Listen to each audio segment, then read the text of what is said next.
Video games have always been a huge part of my life. I'm 22 now, and my first video game console I was gifted was a PS2, and it was for Christmas. And this, of course, was many, many years ago. Playing my first game with my dad felt like I was transported into a whole different world that I've never experienced before. And to this day, that's been my favorite gift I've ever received since it led to my passion of playing video games and ultimately wanting to pursue a career in the games industry. Growing up, most kids my age also had a PlayStation or Xbox since they were much cheaper than a PC and still are, and it's a great way to slowly introduce you to, the world of games. Some of my all-time favorite games on console would have to be Black Ops 2, Modern Warfare 3, Halo Reach, Battlefront, Castle Crashers, and Lego Batman.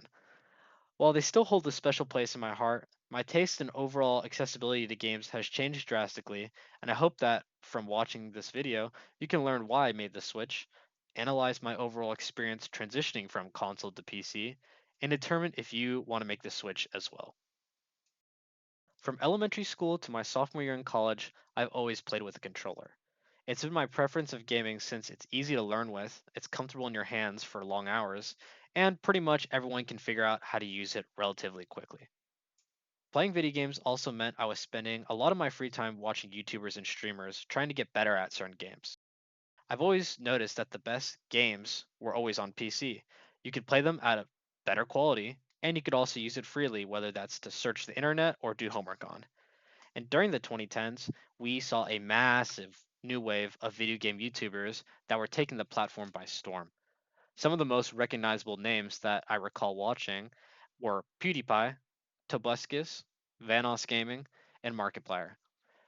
Watching these YouTubers gain so much traction invoked huge FOMO to the people that couldn't play certain games since, it wasn't available on their platforms. I knew at one point I would ultimately make the switch, but I never knew how long it would take me to fully commit, or better yet, how much money it would cost me. Around the start of my junior year in college, I knew I wanted a PC, and for months I was texting friends that have previously built their own PCs, trying to figure out the overall complex world of computers. After more months have passed, I finally decided it was time to build my own. I knew pre-builds can be more expensive since, you don't have to build anything yourself and it already comes with the parts you choose, but I always wanted to learn what parts do what for my own system. I used PC Part Picker to ensure that everything was compatible with one another. I was purchasing through reputable sellers, and the cost was under my overall budget.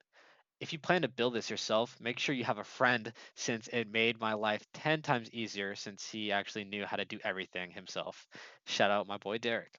That I did have it's either like a 2007 or a 2013 MacBook Pro. I did play Minecraft and CS:GO when it was available on Mac, but I really wouldn't consider that, gaming on PC just because I didn't have a mouse, the frames were really terrible, and overall it was just a really bad experience.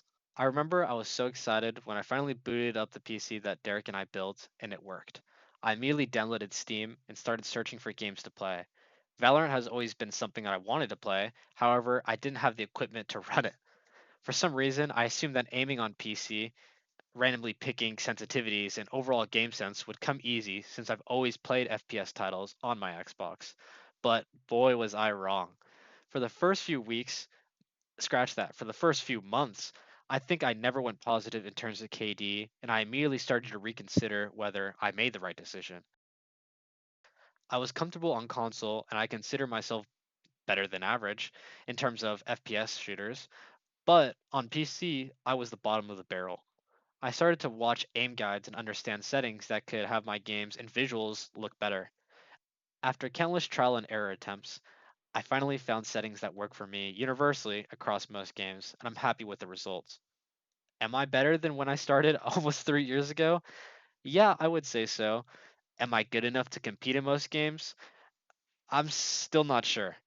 With working multiple internships throughout college and now working out of college, I've never really consistent enough to be confident in my own abilities, and that is one of the biggest reasons why I don't really see growth. I still have a long way to go if I want to be good, and that's why I decided to overall make this channel to force me to dedicate more time playing and learning from my mistakes. Now, you're probably wondering at this point, should I even get a PC?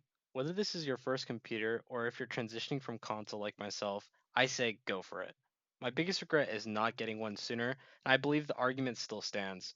If you're more comfortable on controller, that's perfectly fine.